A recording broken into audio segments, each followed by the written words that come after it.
খন্তে বিৰতিৰ পাছত উভতি আহিছো আৰু প্ৰতি মুহূৰ্তৰ প্ৰতিটো খবৰ আমি জনাই গৈছো। এই মুহূৰ্তত মোৰ সৈতে আছে সহযোগী ৰশ্মিতা। ৰশ্মিতা, আপোনাৰ ওচৰলৈ আহিছো।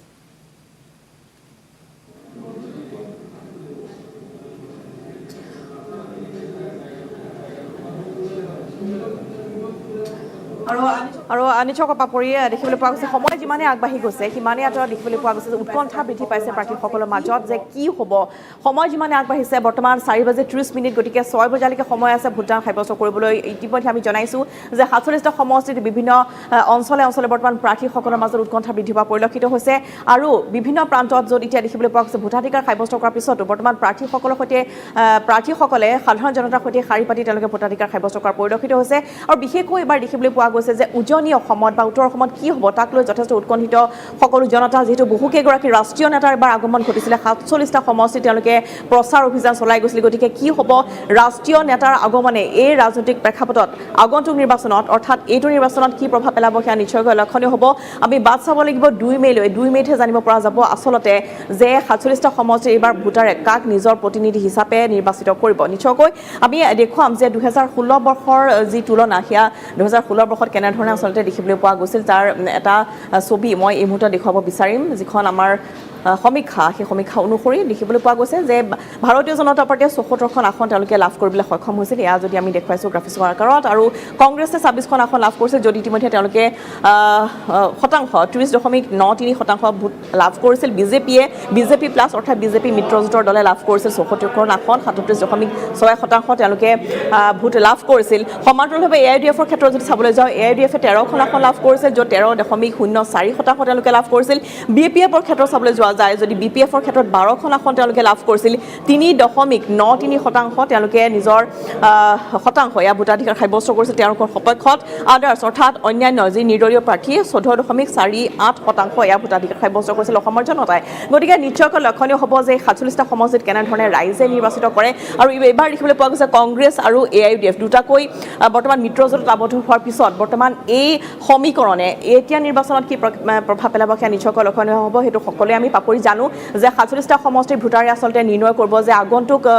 নিৰ্বাচনত, অৰ্থাৎ এই 3টা ফেজৰ পিছত কোনে দিছপুৰত আচলতে চৰকাৰ গঠন কৰিব সেয়া নিশ্চয়কৈ লক্ষণীয় হ'ব। আৰু এয়া আমি দেখুৱাই গৈছিলোঁ। লগতে 2019 বৰ্ষৰ লোকসভা নিৰ্বাচনৰ কথা যদি আমি চাবলৈ যাওঁ, তেতিয়াহ'লে তাত দেখিবলৈ পাম যে 2019 বৰ্ষৰ কেনেধৰণৰ প্ৰভাৱ পৰিছে, য'ত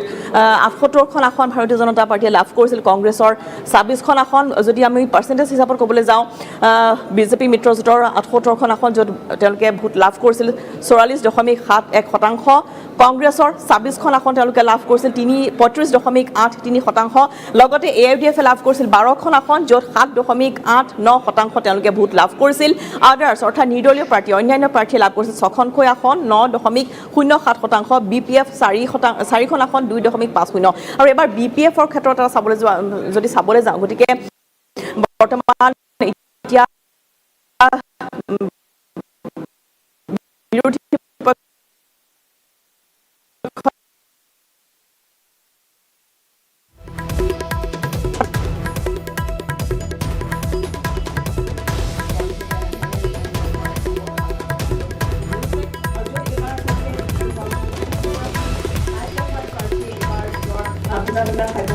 অৰ্থাৎ এতিয়া যদি চাবলৈ যাওঁ মুখ্যমন্ত্ৰী সৰ্বানন্দ সোণোৱাল, লগতে তিতাবৰ সমান্তৰালভাৱে দেখিবলৈ পোৱা গৈছে, যিটো আচলতে কংগ্ৰেছৰ ভেটি আছিল তিতাবৰ, লগতে মৰিয়নি সমষ্টি ৰশ্মিতা, এইবাৰ আমি যিহেতু আমি দেখুৱাই গৈছোঁ যে পুৱাৰ ভাগৰে পৰা আচলতে ভোটদান প্ৰক্ৰিয়া কেনেকৈ চলিল। ভোটদান প্ৰক্ৰিয়া খুব সুন্দৰভাৱে শান্তিপূৰ্ণভাৱে এনেধৰণে ভোটদান প্ৰক্ৰিয়া চলিল। 6 বজাত যিহেতু অন্ত পৰিব, আৰু আমি কৈ গৈছোঁ যে যিহেতু ক'ভিডৰ বাবে বা বিভিন্ন কাৰণত এইবেলি কিছু 1 ঘণ্টা বঢ়াই দিয়া হৈছে, কিন্তু 47টা সমষ্টিত পুৱাৰে পৰা ভোটদান এনেধৰণে অব্যাহত আছে, এই পৰ্যন্ত অব্যাহত আছে, আৰু নিশ্চিতভাৱে অতি লক্ষণীয় হ'ব। আমি পুনৰবাৰ এবাৰ কৈ দিছোঁ যে এইবেলি নিৰ্বাচন লক্ষণীয় হ'ব বা এইবেলি নিৰ্বাচনৰ আকৰ্ষণীয় হোৱাৰো বহুকেইটা কাৰণ আছে। কি কাৰণ আছে ৰাইজ বৰ্তমান অৱগত। যি কি নহওক যে ৰাইজে ৰজা, গতিকে চাবলৈ আমি যিহেতু অপেক্ষা কৰিব লাগিব 2 মেলৈ যে 2 মেত আচলতে হ'বগৈ কি এই যি মহাসংগ্ৰাম এই মহাসংগ্ৰামৰ ফলাফল কি আহিব সেয়া অতিকৈ লক্ষণীয় হ'ব 2 মেৰ দিনটোলৈ আমি অপেক্ষা কৰিব লাগিব যিহেতু আজি হৈছে প্ৰথম পৰ্যায়ৰ ভোট গতিকে আজি প্ৰথম পৰ্যায়ত কিন্তু অভাৱনীয়ভাৱে যথেষ্ট সংখ্যক লোকৰ সমাগম ঘটা দেখিবলৈ পোৱা গৈছে কিন্তু কিছু সময় পূৰ্বে আমি কৈ গৈছিলোঁ যে উজনিত ডিব্ৰুগড়ত খুব লাহে লাহে যিহেতু ৰাইজ ওলাই আহিছিল ভোট দিবলৈ ওলাই আহিছিলে কিন্তু অন্য যিসমূহ ঠাই আছে তোৰ পৰা আমি যেহেতু দেখুৱাই গৈছো যে যথেষ্ট সংখ্যক লোক আহিছে আৰু তাৰ মাজতে পুনৰ আমি এবাৰ কওঁ যে কোভিড প্ৰটকল মানি সকলো অহা দেখিবলৈ পোৱা গৈছে কোনো ঠাইত দুই এটা সৰু সুৰা বিক্ষিপ্ত ঘটনা সংঘটিত হৈছে যদিও বা দেখিবলৈ পোৱা গৈছে ৰাইজ যথেষ্ট সজাগ হৈছে সচেতন হৈছে ভোটাধিকাৰ সাব্যস্ত কৰিবৰ বাবে বিশেষকৈ এবাৰ যুৱ প্ৰজন্মৰ ভোট বহুত আছে গতিকে যুৱ প্ৰজন্ম সকলো আহিছে আমি দেখুৱাইছো প্ৰাৰ্থী সকলো আহিছে হেভি ৱেট প্ৰাৰ্থীসকলে নিজৰ ভোট প্ৰদান কৰিছে ইয়া গৌৰৱ গগৈ কিছু সময় পূৰ্বে আমি দেখুৱাই গলো তাৰ মাজতে সংবাদ মাধ্যমৰ আগত তেওঁলোকে মন্তব্য কৰিছে সকলোকে যথেষ্ট আত্মবিশ্বাসী ৰূপত দেখিবলৈ পোৱা গৈছে যথেষ্ট আত্মবিশ্বাসী প্ৰাৰ্থী সকলো আনহাতে যেহেতু যিসকল ৰাইজে এই সময়ছোৱাত ভোটদান কৰিবৰ বাবে এনেধৰণে এটা উৎসৱমুখৰ পৰিৱেশৰ সৃষ্টি হৈছে আমি কালিও দেখুৱাইছিলোঁ কেনেকৈ যিসমূহ পলিং বিষয়া আছে প্ৰিজাইডিং বিষয়া আছে তেওঁলোকে ৰাওনা হৈছিল নিজ নিজ ভোট কেন্দ্ৰলৈ আৰু বিশেষভাৱে অতি স্পৰ্শকাতৰ যিসমূহ ভোট কেন্দ্ৰ আছে তাতো যথেষ্ট সুৰক্ষা ব্যৱস্থা কটকটীয়া কৰি তোলা হৈছে যি কি নহওক এয়া হৈছে প্ৰথম পৰ্যায়ৰ নিৰ্বাচনী যুঁজ গতিকে আমি অপেক্ষা কৰিব লাগিব কিছুদিনৰ বাবে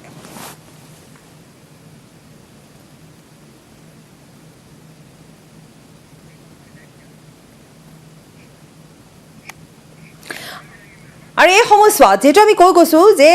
আমি বিভিন্ন কেন্দ্ৰৰ পৰা আমি দেখুৱাই গৈছোঁ আমাৰ সাংবাদিকসকল পৰে পৰা যথেষ্ট সক্ৰিয় ৰূপত আছে প্ৰতি মুহূৰ্তৰ খবৰ আমাক জনাই গৈছে গোলাঘাটৰ পৰা আমি খবৰ লাভ কৰিম ৰোহিত আছে আমাৰ সৈতে ৰোহিত গগৈ আপোনাৰ ওচৰলৈ আহিছোঁ এই মুহূৰ্তত কি খবৰ আছে আপোনাৰ হাতত নতুন আপডেট কি আছে কিমান শতাংশ ভোটদান হৈছে সকলোবোৰ সামৰি আপুনি আমাক জনাব ৰোহিত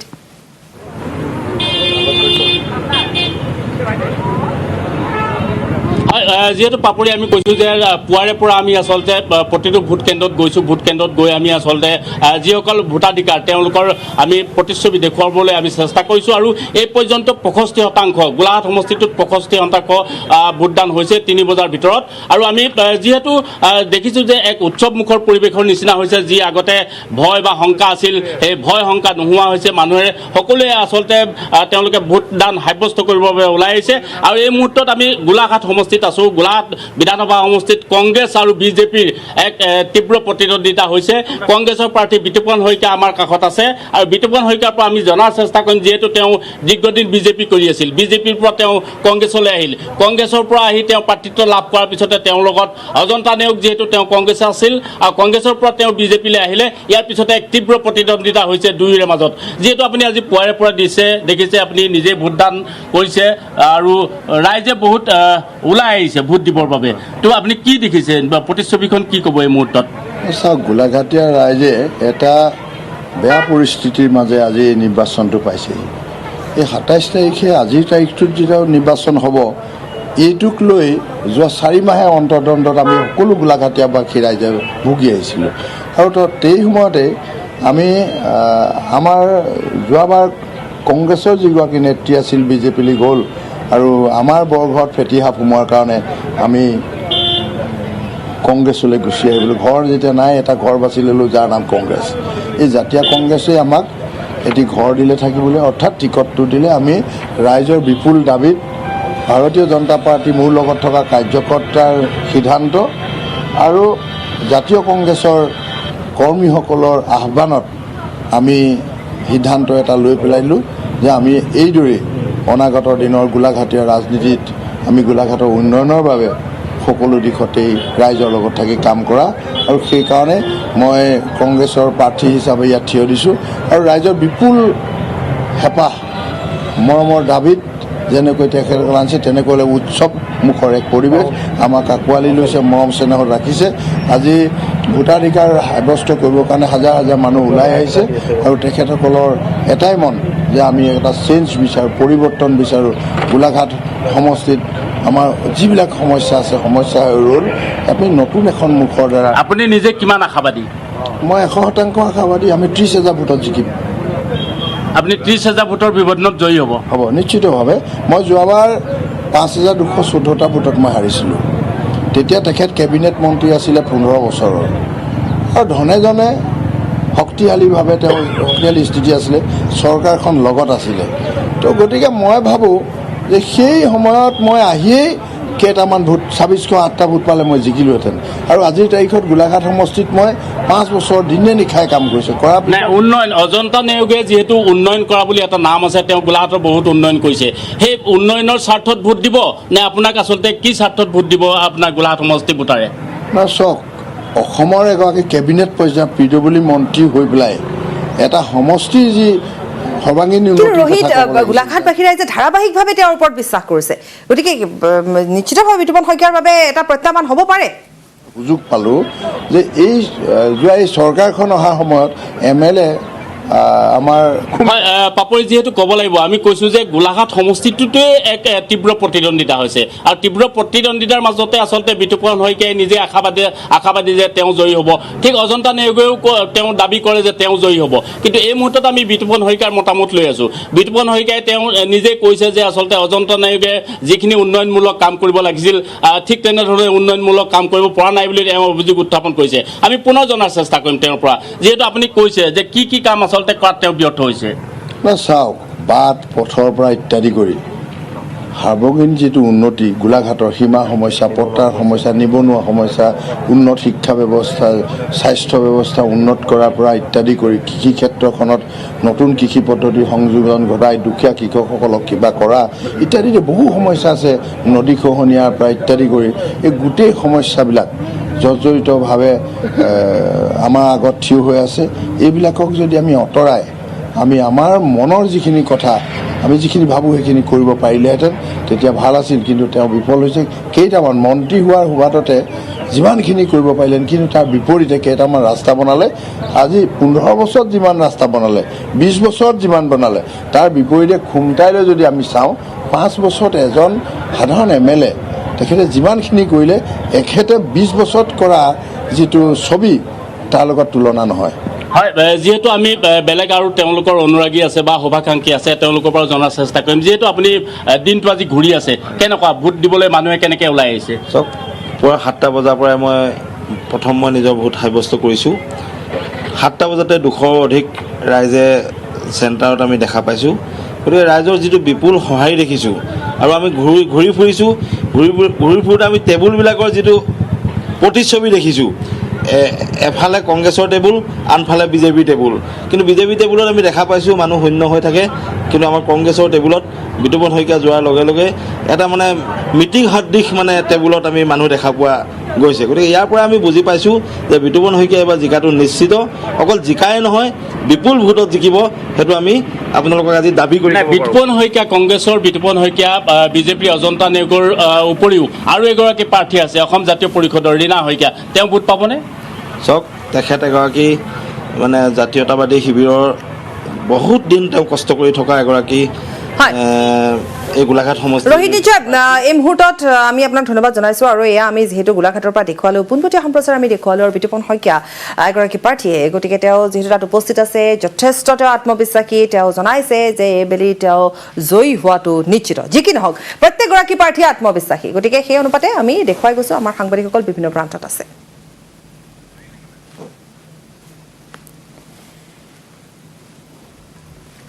খবৰ আৰু আছে, সময় বিৰতি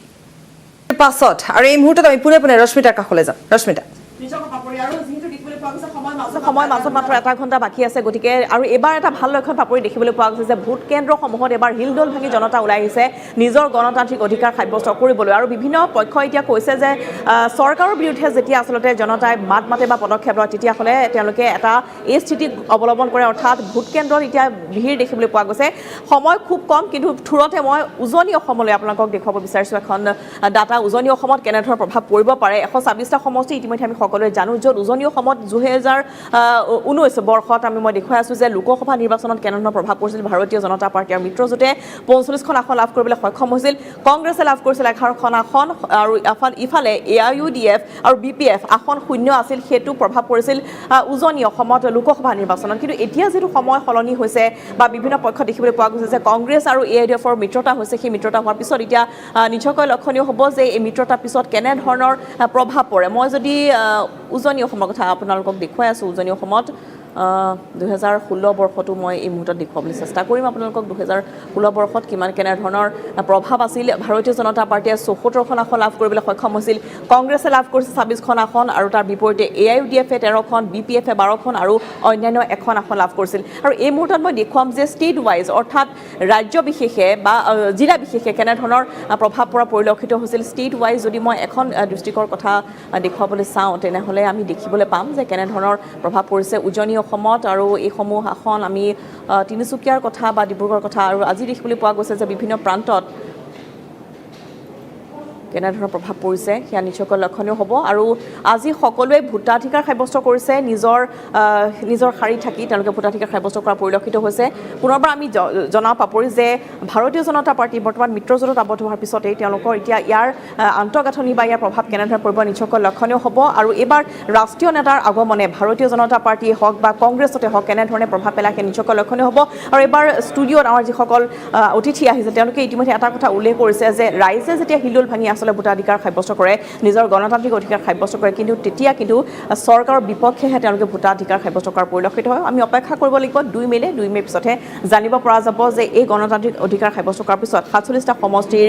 ভোটাৰে কাক নিজৰ জনপ্ৰতিনিধি বা দিছপুৰত কাৰ আসন এবাৰ সুনিশ্চিত কৰিব পাপৰি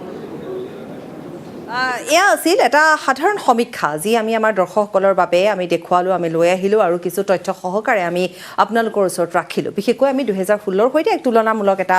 সাধাৰণ সমীক্ষা আমি দৰ্শকসকলৰ বাবে আমি ৰাখিলোঁ যি কি নহওক গতিকে আজি এটা গুৰুত্বপূৰ্ণ দিন আজি প্ৰথম পৰ্যায়ৰ নিৰ্বাচন সমান্তৰালভাৱে আমি দ্বিতীয় তৃতীয় পৰ্যায়ৰ নিৰ্বাচনৰ সবিশেষ আমি আপোনালোকক জনাই যাম কিন্তু এই মুহূৰ্তত আমি যাম লখিমপুৰলৈ হীৰক তাত উপস্থিত আছে হীৰক আপোনাৰ ওচৰলৈ আহিছোঁ পৰিৱেশ দেখুৱাওক খবৰ এই মুহূৰ্তৰ জনাওক হয় পাপৰি যিহেতু মই লখিমপুৰ উপস্থিত আছোঁ লখিমপুৰ জিলা নাওবৈচা লালুকৰ উপস্থিত আছোঁ লালুকৰ এটা কেন্দ্ৰত উপস্থিত আছোঁ যিহেতু 5 বাজিব হ'ল কিন্তু 5 বাজিব হোৱাৰ সময়তো দেখিব পাইছে আপোনালোকে ভোটাৰৰ লানি নিচিঙা ভিৰ দেখিবলৈ পোৱা গৈছে আৰু বিশেষকৈ ক'ব বিচাৰিম যে এই সমষ্টিটোৰ মূল যুঁজ হ'ব যিহেতু ৰাইজৰ দলৰ আজিজুৰ ৰহমান আৰু কংগ্ৰেছৰ ভৰত নৰহ আৰু অগপ প্ৰাৰ্থী যিহেতু জয়ন্ত খাউণ্ডৰ মাজত প্ৰবল প্ৰত্যাহ্বান বা অৰ্থাৎ প্ৰবল যুঁজ হোৱাৰ সম্ভাৱনা আছে এই মুহূৰ্তত দেখাইছোঁ যে ৰাইজে যিহেতু হিলদুল ভাঙি নাওবৈচা সমষ্টিত ভোটদান সাব্যস্ত কৰিবলৈ ওলাই আহিছে আৰু তেওঁলোকে এই মুহূৰ্তলৈকে জানিব পৰা নহয় 65,000ৰো অধিক লোকে ইতিমধ্যে ভোটদান সাব্যস্ত কৰিছে আৰু 5 বাজিব হ'ল কিন্তু 5 বজাৰ পিছতো এনেধৰণে লানি নিচিঙা ভিৰ দেখিবলৈ পোৱা গৈছে আৰু যিসকল ভোটাৰ আহিছে তেওঁলোকৰ সৈতে কথা পাতিব হৈছে বাইদেউ কিমান সময় পৰা ৰৈ আছে আপুনি আমি প্ৰায় দুঘণ্টাতকৈ বেছি হ'ল প্ৰায় 2.5 ঘণ্টামানৰ পৰাই ৰৈ আছোঁ এতিয়া কোৱা শুনিছোঁ EVMটো অলপ লেজি বুলি কোৱা শুনিছোঁ সেইকাৰণে এনেকুৱা দীঘলীয়া শাৰী পাতিবলগীয়া হৈছে গতিকে আমি বহুত মানে শান্তিও পাইছোঁ থিয় হৈ কেনেধৰণৰ প্ৰাৰ্থী জয় হোৱাটো বিচাৰে আৰু কেনেধৰণৰ আশা এইবাৰ এই যোনখন নতুন চৰকাৰ হ'ব আপোনালোকৰ নতুন চৰকাৰ মানে আমি মানে এবাৰ বিবেক ভোটে দিম আৰু সিমানেই বাইদেউ কেনেধৰণৰ আশা প্ৰত্যাশা লৈ ভোটদান সাব্যস্ত কৰিব আহিছে কেনেধৰণৰ প্ৰাৰ্থীক নিৰ্বাচন কৰিব আচলতে কি চাব আপোনালোকে আমি আগৰ নিচিনাকে হেৰি নকৰোঁ আৰু এইবাৰ মানে এজন ভাল প্ৰাৰ্থী বিজয় হোৱাটো বিচাৰোঁ কিমান সময় পৰা ৰৈ আছে আপুনি মই 1:30 বজাৰ পৰাই ৰৈ আছোঁ বাইদেউ ভোটদান কৰিব আহিলে হয় কিমান সময় পৰা ৰৈ আছে এনেদৰে লাইনত 2 ঘণ্টা 2.5 ঘণ্টামান হ'ল আৰু 2 ঘণ্টা হ'ল কেনেধৰণৰ প্ৰাৰ্থী বিচাৰি পায় বা কি যোনখন চৰকাৰ হ'ব সেই চৰকাৰ বা যোনখন আপোনালোকৰ প্ৰতিনিধি হ'ব সেইজনলৈ কেনেকুৱা ধৰণৰ আশা ভৰসা বা কেনেধৰণৰ আশা প্ৰত্যাশা আছে আশা মানে আৰু এতিয়া আমি দিব লাগিব আৰু উচিত চাই এতিয়াতো ক'ব নোৱাৰি পটকৈ চাই লওঁ কি হয় নাওবৈচা সমষ্টিত যথেষ্ট সংখ্যক যিহেতু যথেষ্ট অসুবিধা আছে বা যথেষ্ট সমস্যা আছে সেই সমস্যাসমূহ আচলতে কোনে ধৰণৰ প্ৰতিনিধিয়ে আচলতে গোটেইখিনি সমস্যা সমাধান কৰিব পাৰিব বা আপুনি ভোটাৰ হিচাপে কি ক'ব বিচাৰিব এই মুহূৰ্তত মই বিশেষকৈ স্থানীয় প্ৰতিনিধিয়ে সমস্যাবোৰ সমাধান কৰিব বুলি ভাবোঁ ধন্যবাদ জ্ঞাপন কৰিছে নতুন ভোটাৰসকল আহিছে ভণ্টি প্ৰথমবাৰ ভোট দিছা নেকি ভণ্টি প্ৰথমবাৰ ভোট দিছা নহয় এবাৰ দুবাৰ আছে যুৱ প্ৰজন্ম যিহেতু গুৰুত্বপূৰ্ণ ভূমিকা থাকে কি ক'ব বিচাৰিবা এই মুহূৰ্তত ভোটদান সাব্যস্ত কৰিব আহিছে কি পাম ধন্যবাদ জ্ঞাপন কৰিছোঁ এনেদৰে দেখিব পোৱা গৈছে যে নাওবৈচা সমষ্টি লালুক উচ্চতৰ মাধ্যমিক বিদ্যালয় যিটো কেন্দ্ৰ আছে সেই কেন্দ্ৰত এনেধৰণে 5 বাজিব হ'ল কিন্তু 5 বাজিব হোৱালৈকে যিহেতু দেখিছে যে লাৰি নিচিঙা ভিৰ দেখিবলৈ পোৱা গৈছে মই ক'ব বিচাৰিম যে ইয়াত যিহেতু কেইবাজনোৱে প্ৰতিদ্বন্দ্বিতা আগবঢ়াইছে বিশেষকৈ মূল যুঁজখন হ'ব আপোনাৰ ৰাইজৰ দলৰ যিহেতু আমচুৰ প্ৰাক্তন সভাপতি আজিজুৰ ৰহমান আৰু ভৰত নৰহ আৰু লগতে অগপ যিজন প্ৰাৰ্থী আছে আৰু লগতে যোৱাবাৰ বিজেপি যিহেতু তেওঁ প্ৰাৰ্থিত্ব লাভ কৰিছিলে ৰাহুল গজেন্দ্ৰ সিং আৰু সেই ৰাহুল গজেন্দ্ৰ সিঙে এবাৰ নিৰ্দলীয় প্ৰতিদ্বন্দ্বিতা আগবঢ়াইছে এই মূল যুঁজখন হ'ব এই চাৰিজনৰ মাজত মুখৰ ওপৰত ক'ব পাৰি যে